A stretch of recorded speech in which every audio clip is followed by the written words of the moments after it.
et pas le 6 avril. Parce que le 6 avril, c'est la date de l'assassinat du président Habyarimana. Mais on commence le 7 avril. Oui, mais avec le président Taryamira, bien entendu. Mais vous allez remarquer qu'on parle du 7 avril. Et au Rwanda, les commémorations, c'est à partir du 7 avril. Pourquoi? Parce qu'on commence d'abord par occulter l'événement majeur qui est à la base, donc qui est l'élément déclencheur du génocide selon les Nations Unies, qui est l'attentat. Le deuxième élément, c'est que je me suis beaucoup intéressé à la manière dont le FPR a fait la guerre. Et le FPR, souvent quand je discutais avec Feu Pierre Péan, il me répétait toujours cette phrase en disant « Je pense que la stratégie militaire utilisée par le FPR devrait être enseignée dans les écoles militaires françaises. » Et l'élément sur lequel Pierre Péan revenait souvent, c'était la communication utilisée par le FPR. Parce que dès le début de la guerre, Kagame avait très vite compris l'importance de la communication dans l'articulation de la guerre. Il ne faut pas oublier qu'il est passé par Fort Leavenworth, l'école militaire américaine, où justement, l'un des éléments essentiels dans la formation militaire, c'est la guerre psychologique, en fait. Ce qu'on appelle la guerre psychologique, le conditionnement des cœurs et des esprits, comment gagner les cœurs et des esprits à la cause d'un groupe donné. Et c'est ce que les rebelles Tutsis ont fait. Mais qu'est-ce qu'ils ont fait quand ils ont commencé la guerre? Ils avaient cette capacité de contrôler le théâtre des opérations et des atrocités, de sorte qu'ils étaient capables de tuer, rentrer dans un village, tuer tout le monde et accuser le régime Hutu d'en être responsable. Donc l'histoire du génocide a commencé à être écrite pendant la guerre du FPR au Rwanda. Et l'écriture de cette histoire se fera avec l'aide des ONG internationales. Les mêmes ONG que l'on retrouve aujourd'hui, d'ailleurs, dont certaines sont à la base, à l'origine des accusations contre Charles. Nous allons y revenir, mais c'est important de le savoir. C'est que quand il y a la guerre au Rwanda, il y a une commission d'enquête internationale, entre guillemets, qui est mise en place avec des ONG rwandaises et étrangères. En 93, en janvier 93, cette commission produit un rapport dans lequel le régime du président Habyarimana est accusé de pratiquer une politique de génocide au Rwanda. Nous sommes à 14 mois du début des massacres. Et à l'époque, il n'y avait pas de massacre systématique des Tutsis, comme on l'a dit par la suite. Nous sommes à 14 mois du génocide. Donc, Kagame et ses hommes ont commencé à écrire l'histoire du génocide, et vous allez comprendre pourquoi j'insiste sur l'écriture de l'histoire du génocide, à partir du Rwanda, pendant la guerre de 90 à 94. Ils vont imposer une certaine narration de l'histoire qui va être reprise par la suite par des ONG qui vont y participer, par des universitaires déjà à l'époque. De sorte qu'au Rwanda, on aura une histoire unilatérale dans laquelle les bons sont des rebelles Tutsis qui viennent de l'Ouganda, donc Kagame et ses hommes, et les méchants, ce sont des Hutus. Et quand on assassine le président Habyarimana, et là on arrive au Congo, quand on assassine le président Habyarimana, il se passe quelque chose à Gbadolite.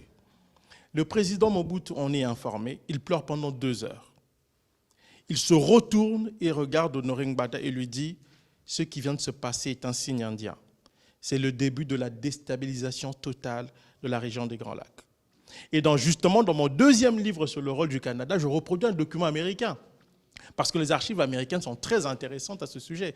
Où les Américains disent très clairement à ce moment-là que, après l'attentat, les autorités zaïroises rentrent dans une...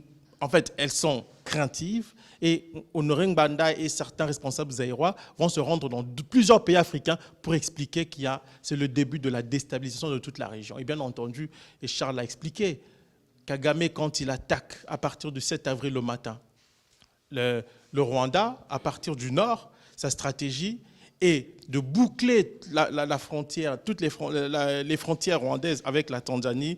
Ils ont fermé la frontière dès qu'ils ont conquis la région.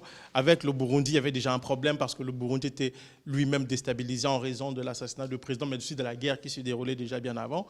Et ils vont laisser une seule porte de sortie, le Zaïre. Était-ce innocent? Moi, je pose cette question-là dans mon premier bouquin parce que quand vous examinez la carte militaire, la carte de l'avancée militaire de Kagame, vous vous rendez compte qu'il y a un problème. Toutes les frontières sont fermées, sauf celle du Zaïre, avec le Zaïre.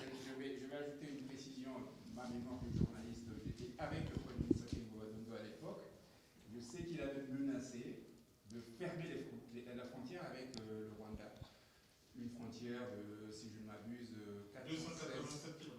Combien 287. Plus de 200 km. Bien, c'était du bluff, parce que logistiquement, on va dire, les Zaïre ne pouvaient pas fermer la frontière. Mais les organisations qui se sont insurgées contre cette menace de Kembo Adondo, moi je m'en souviens très bien, c'était Amnesty International, Human Rights Watch, les mêmes qui reprochent à la RDC de n'avoir pas désarmé les fameux les génocidaires et tout ce que vous voulez. Ce sont les mêmes qui s'insurgeaient contre la menace de Kembo Adondo. C'est le monde à l'envers, mais c'est comme ça. Et ce qui est intéressant, parce qu'il y a plusieurs points que Charles a relevés qui sont extrêmement importants, et vous allez comprendre, parce que là, je vous ai parlé de la manière dont ils ont commencé à imposer l'histoire officielle du génocide au Rwanda, mais quand l'heure vient d'attaquer le Zaïre, qu'est-ce qu'ils font? Parce que quand ils poussent les réfugiés au Zaïre, par la suite, il y a des discussions entre le Zaïre, le Rwanda et le HCR pour qu'on rapatrie les réfugiés chez eux. Et qui refusent? Il y a eu un début de rapatriement. Oui, il y a 25 000 personnes même avaient été rapatriées de force à ce moment-là. Exactement parce que les autorités zaïroises disaient mais on ne peut pas garder les réfugiés rwandais ici. Cette situation risque de déstabiliser toute la région. On doit les rapatrier. À chaque fois, Kagame donnait son feu vert pendant les discussions, et quand venait le moment d'appliquer le rapatriement, il changeait d'avis. Et à un moment donné, c'est à ce moment-là que les autorités congolaises se sont énervées et ont voulu qu'il y ait un rapatriement forcé des réfugiés. Et qui vont intervenir pour dire aux autorités congolaises zaïroises d'arrêter? Ce sont les Occidentaux, les États-Unis particulièrement. Et moi, je me rappelle d'une discussion que j'avais eue avec Honoré Ngbanda, bien entendu, je ne veux pas dire tout ce qu'il m'avait dit parce que c'est comme ça, mais je me rappelle, il m'a dit, quand le président avait donné son feu vert pour le rapatriement des réfugiés, nous sommes rentrés chez nous, dans nos appartements, et le lendemain, en arrivant, le président avait changé d'avis. Dans son livre, Ngbanda effleure la question, mais il m'a expliqué par la suite qu'il y a eu de menaces directes sur la personne du président Mobutu à ce moment-là. Et c'était tellement sérieux qu'il m'a dit, parce que par la suite, le président, on va lui parler en aparté, bien entendu. Et à ce moment-là, quand on arrive à 96, il y a une réunion des chefs d'État africains à Yaoundé. Et à un moment donné, les États africains, il y a une résolution, les États africains, dans le document, doivent s'engager à ne pas agresser ou servir de base arrière pour la déstabilisation de leurs voisins. Tous les pays signent, sauf un seul. C'est le Rwanda. C'est le Rwanda qui refuse de signer. Et pendant les tensions, les périodes de tension à l'est du Zaïre, la machine Kagame va se mettre en place. En nous rappelant les événements du Rwanda, c'est-à-dire le génocide des Tutsis, tout en avançant qu'il y a des Tutsis, et nous allons y revenir d'ailleurs, parce que c'est au cœur du livre de Charles, qu'il y a des Tutsis qui sont au Congo, seraient menacés par ces génocidaires-là qui ont commis des massacres au Rwanda. Vous voyez comment l'histoire se met en place très, très doucement. Cette articulation-là du narratif va persister pendant très longtemps. Ce qui va faire que quand le Congo va être agressé, on ne va pas accuser le Rwanda d'agresser le Zaïre. On va dire que le Rwanda intervient pour sécuriser sa frontière face à des génocidaires qui ont commis le génocide au Rwanda et qui aimeraient commettre notre génocide au Zaïre. Et qui sont protégés par le gouvernement congolais. Exactement. Et c'est ce qu'on nous répète encore aujourd'hui, près de 30 ans plus tard. Maintenant, pourquoi est-ce que les gens ont peur de toucher à cette histoire-là? Et pourquoi est-ce que Charles est attaqué? Pourquoi est-ce que je suis attaqué? Pourquoi est-ce qu'on nous traîne parfois dans la boue? Simplement parce que si vous mettez le doigt sur l'histoire officielle et que vous comprenez tout ce que nous expliquons ici, avec les responsabilités, parce que souvent quand on parle de ce dossier, on se limite souvent à la personne de Kagame, mais il y a des responsabilités. Ce n'est pas moi qui ai dit que le génocide rwandais est à 100% la responsabilité des États-Unis, c'est Boutros Ghali qui était le secrétaire général des Nations Unies, qui a vu comment les États-Unis et la Grande-Bretagne se sont opposés à l'intervention des casques bleus au Rwanda pendant le génocide, avec des conséquences terribles pour toute la région et surtout la République démocratique du Congo. Mais vous avez en Occident des gens qui ont repris ce narratif-là depuis les événements du Rwanda. et qui en ont fait leur chou gras. Il y a des carrières qui sont basées sur cette histoire-là. Souvent, on en discute avec Charles, mais les gens ne s'en rendent pas compte. Il y a des spécialistes. Les gens qui accusent Charles en France, c'est qui? Allez regarder leur pédigré, allez regarder leur CV. Ils ont toujours des contacts avec des mouvements associatifs liés au gouvernement de Kigali.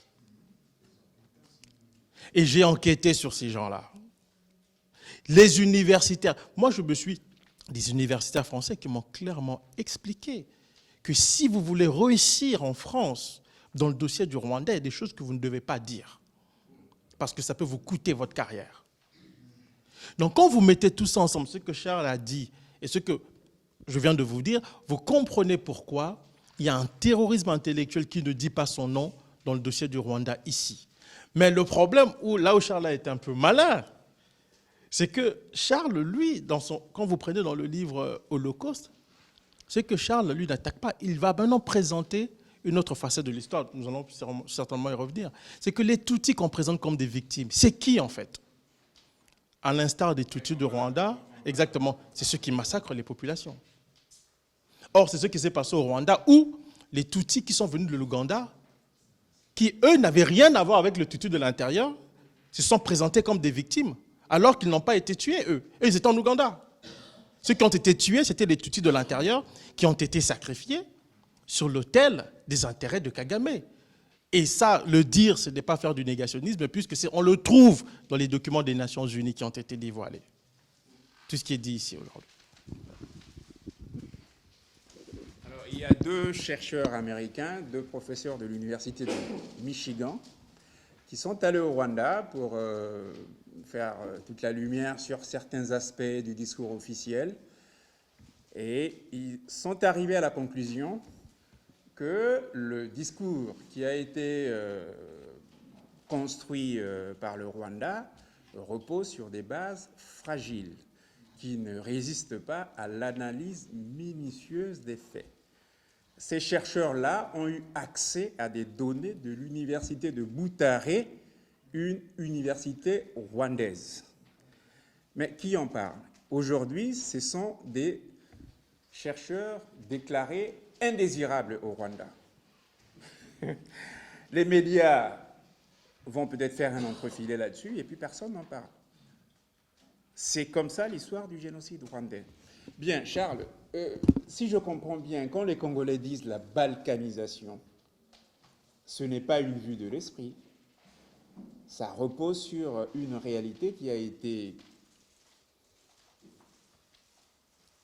prouvée, c'était conçu, c'était planifié.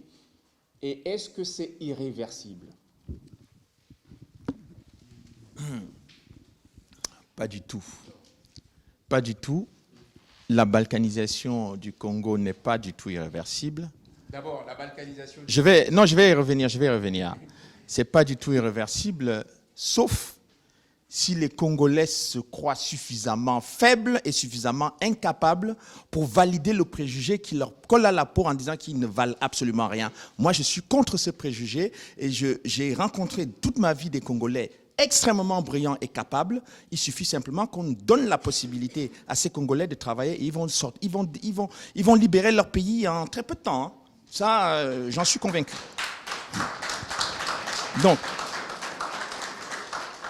Donc, la balkanisation n'est pas du tout une vue de l'esprit. Souvenez-vous, qui le premier a prononcé ce mot? Patrice Lumumba. Il a dit que la balkanisation du Congo a commencé. Mais qui a fait attention? Les gens n'ont pas fait attention. Ils ont pensé que bon, c'était un truc comme ça, quelqu'un qui était frustré ou je ne sais pas. Lorsque Laurent-Désiré Kabila est arrivé, il a utilisé le même mot. Mais les gens n'ont pas fait attention parce que les Congolais ont passé le temps à reprocher à Laurent-Désiré Kabila d'être venu avec les Rwandais. Mais il en est mort quand même. Et à partir du moment où il a décidé de se séparer de ces gens-là, est-ce qu'on ne peut pas comprendre qu'il a décidé de défendre son pays? Et ça, c'est quelque chose qui me fait mal parce que j'ai comme l'impression que les Congolais vont passer le temps à attaquer les Congolais et à jamais attaquer les étrangers qui occupent leur pays. Et ça me fait mal. Donc, j'ai la faiblesse de dire que je ne suis pas un fervent admirateur de Laurent Désiré Kabila. Je le considère comme étant l'un des responsables de la situation actuelle du Congo. oui, absolument. Comme Mobutu, comme d'autres, etc. Mais le problème, c'est qu'on n'en est pas là exactement. Vous savez, moi, je n'ai pas l'habitude d'assigner les gens à perpétuité quand ils ont commis une erreur. Laurent Désiré Kabila a commis une erreur, il le sait, et il a payé ça de sa vie. Est-ce qu'on doit continuer à le pourchasser pour ça? Et je dirais encore une chose, il nous a laissé un testament avec la conférence de Bruxelles. Quel est le président congolais qui a parlé, tous les présidents qui sont arrivés au Congo, quel est celui qui a parlé du Rwanda comme Kabila a parlé en 1998, je pense. c'est en 1998 à Bruxelles.